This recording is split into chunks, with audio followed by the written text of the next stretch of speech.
The purpose of a grading system is to give feedback to students so they can take charge of their learning and to provide information to allow who support these students, such as teachers, special educators, parents, and others. The purpose of reporting system is to communicate the students' achievement to families, post-secondary institutions, and employers. These systems must, above all, communicate clear information about the skills a student has mastered or the areas where they need more support or practice. In this video, I'm going to discuss the nature, purpose, and rationale for assigning grades, which are the verbal descriptors, checklists, and narrative reports. First, I'm going to discuss the verbal descriptors. Grade descriptors or verbal descriptors consist of characteristics of performance at each grade. It is also intended to help teachers explain the academic requirements. A well-written grade descriptors are essential tools in helping students to understand the marks that they have been awarded and why they have been awarded them. They also help to inform what students need to do in order to achieve higher marks in future assessment. The language used in grade descriptors therefore need to be clear, consistent, helpful, and ambiguous. Grade descriptors, along with intended learning outcomes and formal and informal feedback, are cornerstones in helping to articulate students' learning and progression, and are also helpful to external stakeholders, such as potential employers. An assessment and its intended learning outcomes should therefore be designed and written with grade descriptors in mind, and in turn, the language and terminology used in grade descriptors should be consistent with that used in any feedback given to a student on their performance. One of the most common problems with assessment and feedback is that the correspondence between a numerical grade and the language used to describe that grade is often inconsistent. In their simplest form, grade descriptors can be seen as a series of adjectives that map onto or verbalize points on the numeric 0 to 100 marking scale. There are three things that you need to remember in constructing grade or verbal descriptors. First is the scope and purpose.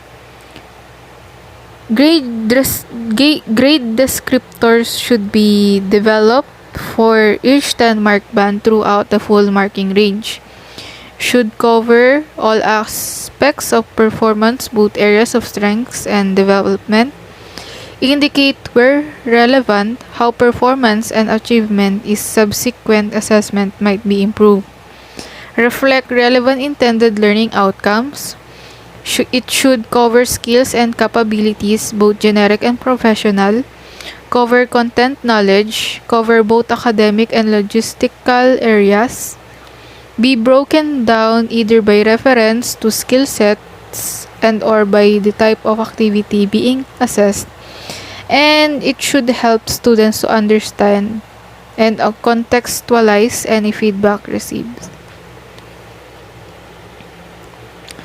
Next is the language. The language of grade descriptor should be unambiguous and easy to understand. The adjectives and phrases in them should be meaningful and useful.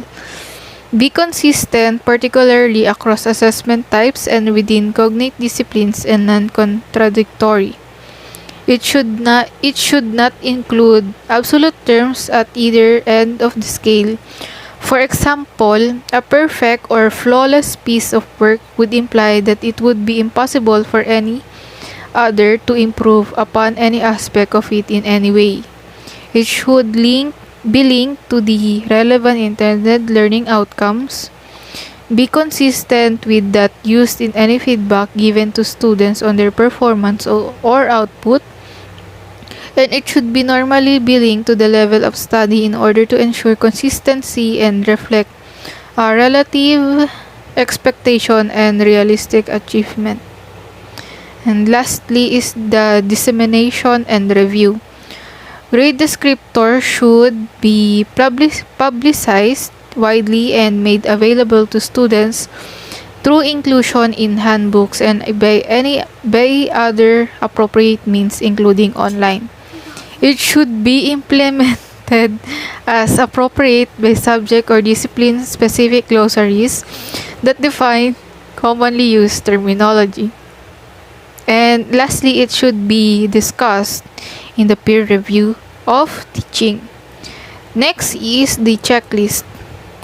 So, checklist is the least complex form of scoring that examines the presence of or absence of specific elements in the product of a performance.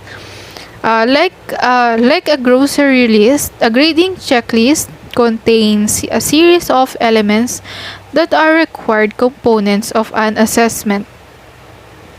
You could assign 1 mark to each element of the checklist, so students either did or did not include those elements, either earning or not earning the associated marks. Thus, checklists are the best utilized when you can objectively observe the presence or absence of specific elements of the learner's performance or product.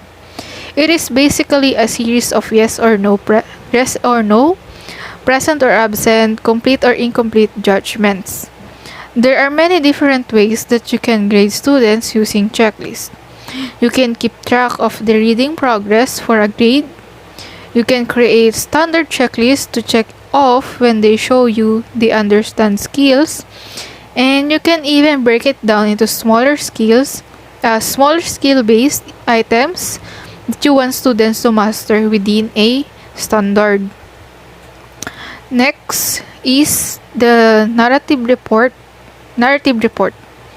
So, narrative report is a non-traditional grading system which provides constructive feedback on the student's performance using a narrative format. In construct, it draws heavily from Walter Fisher's narrative paradigm theory. The theory states that narration and storytelling are the basis of all human communication. In the narrative report, the evaluator takes into account the objectives of the course when evaluating the strengths and weaknesses of a student's performance. In addition, narrative report encourages cooperation and collaboration by personalizing the description of student performance. This helps to promote closer relationships between student and instructors. But it does have some drawbacks. It requires a larger time commitment from educators.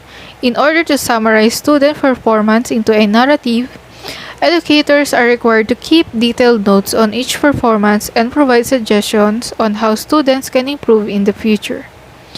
Narrative report explores more dimensions of the evaluation process, and educators must devote more time and energy to constructive criticism.